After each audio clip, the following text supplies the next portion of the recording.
Hey guys, welcome back to Clownfish TV. This is Neon. I am here with Geeky Sparkles. Hello. Mark it on your calendar. We're going to talk about comic books. Yeah, we're going to talk about IDW. And I know the last couple IDW videos, like nobody cared. Everybody's like, hey, IDW is still in business. But this is really interesting because there's so much going on. Not only is IDW somehow still in business after bleeding out money for many years, but now they're gonna pivot. They're going to pivot into Bible comics. And mafia and serial killers. And serial killer and mafia comics. All separate, even though one together would be hilarious. And it's very interesting because as other people have pointed out. Oh, look at that fake red hair. You wish. There are several people at IDW that do not like Christians or conservatives, including Heather Antos, who apparently, according to Fandom Pulse, was... Did she even change her icon to say she was a ginger? Yeah. Did she? Like, go back up. Go back up. Did she make it red? Like, kind of like a brownish... Yeah. Yeah, okay, yeah. Anyway, Sure. she's been openly hostile toward Christians. She was wearing a Hail Satan t-shirt at her booth, and she's one of the few editors left at IDW, but they're going to do Bible comics, guys. Bible... Along with mafia and serial killers. So I'm guessing she's going to be overseeing the serial killer comics, killing them with those killer milkshakes. Oh my God, they need to do like what was it? Willie Ames, was it Bible Man? Was that or Christian Man or whatever it was? They should do an official comic where he becomes a serial killer who's also a mobster. Funny story, you actually did a Bible comic once. Oh my with God, robots. don't even talk about that. That was a long time ago. You got paid.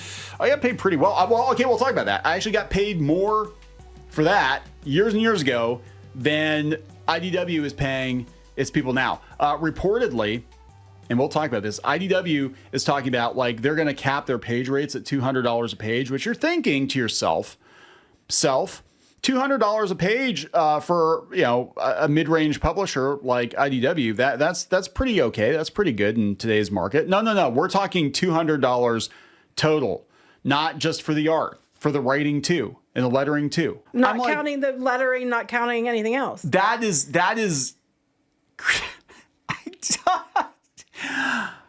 talk about this. Did we say, hey, before we get into it any further? I have no idea. I don't remember because there's been so much. Oh my God. Before we get into it any further, please subscribe for more pop culture news, views, and rants, guys. A real ginger will give you a woohoo. Woohoo. I can't believe this. Look, this company makes no effing money. Like, I don't even know. Like, the stuff they had that actually made money, they let it go. They were making money in tabletop games, and they let it go. Go back to the other thing, is that if creatives are paid less, they'll be more incentivized to promote the books, to earn more as part of a back-end deal. Oh my God. Duh. It's not... Here's the thing. Holy shit. Where's the Wait, so you have Tylenol? 5 jobs. Okay, so even if you have someone do the penciling and inking, usually the colorist is someone different. Usually, yeah. 1, 2, 3, 4 jobs. So everybody gets $50. You only get $50, $50 to draw. Why is the quality in the comic book industry declining? Because you get what you pay for. You literally... Meanwhile, they're raising the starting wages at places like McDonald's. You can make more money working at McDonald's than you can make in the comic book industry. You can make more money working at Walmart than I can make with substitute teaching. Yeah. You know, when you break it down by hour. Who the hell would even work in comics for that? And the deadlines are killer. I mean, I thought it was bad back in the day. I wasn't getting that much to like color and re-ink comics, but it was better than this. You know, I'm like, holy hell, that's for everything. It's not even like, hey, because I know I actually didn't pursue. Now, for those of you who've been following the channel for a while, you know I've said before that I did do work for IDW. But we're talking 10 plus years ago. And I did a couple covers for them for the Disney stuff, and I did some Transformers stuff. And I was gonna pursue more Transformers work, but I caught wind of what the page rates were, and they were low. For the amount of work involved in Transformers, it was like... I want to say it was $100 to $125 a page for pencils and inks. That's still a hell of a lot better than this. Mm-hmm. And that was 10 years ago. And I said I can't afford to work for that. That's not Transformers. You're talking 8 to 12 hours a page. because you're basically Easy. all the characters are backgrounds, right? It's like, oh my god. But then they're like, yeah, let's do a back end deal. So this is coming from Bleeding Cool, which somehow Bleeding Cool wound up being the only legitimate comic book news outlet left. But yeah, he's just like, God, he just looks defeated, doesn't he? This is the CEO of IDW. He's talking about the layoffs. And they said, yeah, they're going to do a George Takei book, a horror book, Bible books, crime books, mafia books, and serial killer books. So they're doing their own now, which is funny because before they wouldn't take any, No. Okay, so that's a whole nother thing. This God, this is so wild. Okay, so when they had all these licenses, Transformers and G.I. Joe, and they had Disney, and they thought they were going to get the Marvel license. That was the whole thing. They were being tested for that, and they had all, they thought they were the shit, right? They stopped taking submissions for creator-owned content. They didn't want creator-owned content anymore. And then after they lost some licenses, they had this new guy come in for like 6 months or whatever. And he's like, oh, yeah, we're all about creator-owned stuff. You can publish with us. And it's kind of like, Kickstarter or whatever. And I'm like, what the fuck? Who would do that? Right. And then that guy got gone. All these guys got gone. Now this guy, I know this guy. He wasn't there when I was there. But he was like, we're just, now we're just going to pivot to all this stuff and we're going to try to get it for $200 a page for everything. Listen to this comment. If things had panned out, everyone would be on a yacht. So what changed? Around 2013, the company made the decision to make a foray into entertainment and decided to become something of a studio and producer. And we all know how that went. And while now we are reaping some benefits, like Winona Earp, for example, those were costly investments that did not pay off. It ended up causing IDW significant financial stress towards the end of 2019 and 2020. Wait, you can't say that. You're a Nazi. If you say anything negative about IDW, you're a Nazi. He is literally saying everything that YouTubers from that era said about IDW. The company just had to pay off loans for the productions as well as investments into entertainment as an asset class doing scripts and development and building a studio. If those things had panned out, I think everyone would be on a yacht clinking glasses and saying how brilliant that idea was. In retrospect, it didn't work out and those investments didn't pay off. It never works out. Oh my God, it's like everything we said. So they blew themselves up just like, I know your boy Zach was talking about it, and I think Tug, the Umbrella guy, was talking about it at the time. They blew themselves up chasing Hollywood. And there are so many case studies in why this never works, right? Like you need to be a comic book publisher first, and you have to have a solid business model first. Your business model can't be, well, we're going to sell Netflix pitches. We're going to sell, spec scripts. No, you have, like Dark Horse actually kind of did it right. They were like, we're going to build a comic book publisher. And then if Hollywood comes knocking, if you want to make a Hellboy movie, we'll let you do a Hellboy movie. But we're going to make sure that the Hellboy comics sell. And these guys are just like, we're going to go on. Platinum Studios, that was this big ass failure like 10, 15 years ago. They did the same thing. IDW would be fine. If they just stayed in their lane, they'd be fine. No, everyone had to jump to doing all this stuff. Even in gaming, they were kind of doing okay, and they got rid of that too. Yeah, they're okay. Yeah, they're tabletop games. They were actually in the right place at the right time. They were doing tabletop games. They had IDW games. Their Kickstarters did very well. Their games sold very well. They even said at the time their board games were profitable. It was one of the only divisions in the company that was profitable. The board games were actually propping up the comics. What they do? They shut down the board game division. Think even more honest. If wishes were horses, beggars would ride. So what happened with IDW more recently? When it came to IDW about 16 months ago, the company was in a pretty precarious spot. They had gotten back down to a place where they were pretty low on cash. And by that time, we were able to staunch the bleeding. Or by the time we were able to staunch the bleeding, the company had gone from the start of the year at about $10.5 million in cash to about $3.5 million. I'm surprised they had that. We constantly turned things around and feel we're on the path to profitability. Oh, bullshit. Oh, sorry. Did I say that out loud? Oh, my God. And with that idea, future growth required a lot of hard decisions and reduction in force and other cuts to the company's budget. Wait, we're going to win, guys. We're going to profitability. We had to cut pretty much everything. But, we're going to be profitable. Otherwise known as firing 40% of your staff. There was a guy who was on their board. There's a guy that was on their board, we're talking 5 or 6 years ago, who said you need to prep yourself because they went public, right?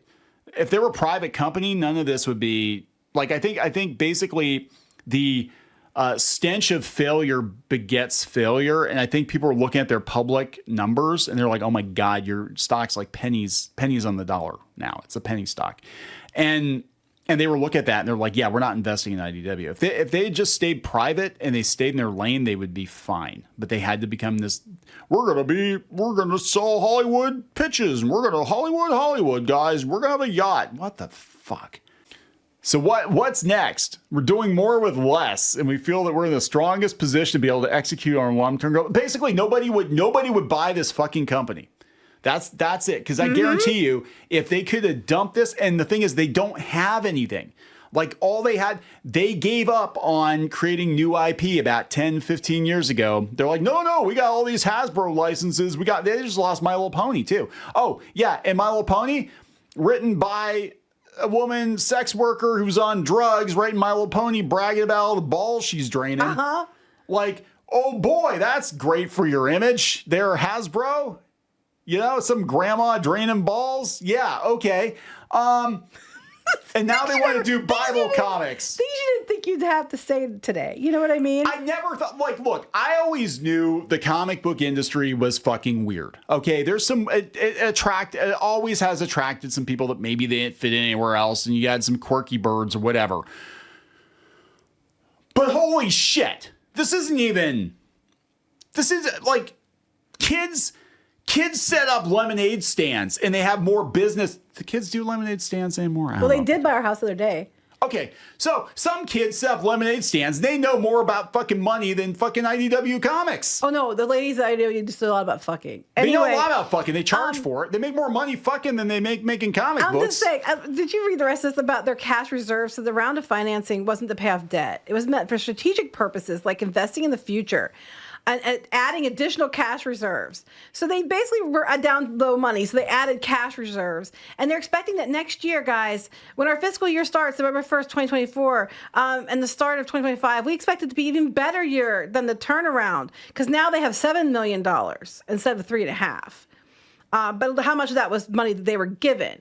You know what I mean? Yeah, it's this one family. The Jonas family collectively owns and controls 2/3 of that. Yeah, it's a plaything. This is a plaything. So anyway, they're like saying it's just not probability. It was the ability to make that swing in such a short period of time. But this sounds to me like you just got a bunch of money from somebody. That doesn't mean you actually gained anything other than a debt that you have to pay back. Take it private. Well, I guess they got delisted from the stock exchange. So yeah, there you go. Yeah, the ones that left, IDW got delisted. Oh, they delisted themselves. And he was asked if he would consider relisting it. Yeah, because again, people were going to look at the numbers and be like, holy shit, what a dumpster fire. We did delist from the stock exchange when I came on as a cost-cutting measure. So we saved a lot on public company fees, which probably contributes to some of the lack of liquidity and trading in the company and lack of interest. It's something that we're discussing if the benefit would outweigh the cost. Just take it private and sell it. I don't know what you're selling. What are you selling? You don't have anything. Anyway, but this is going to save them. IDW is going to publish superhero Bible, mafia, and serial killer comics by a woman who has a Hail Satan t-shirt. A retelling of biblical characters and stories set in the modern era. With a modern storyline?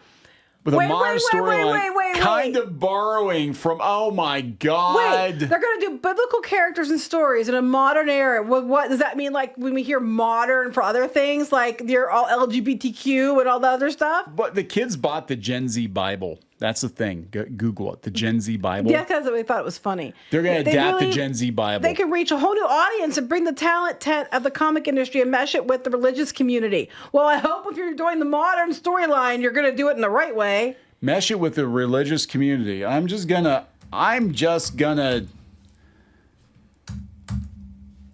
I guess I went too far. There we go.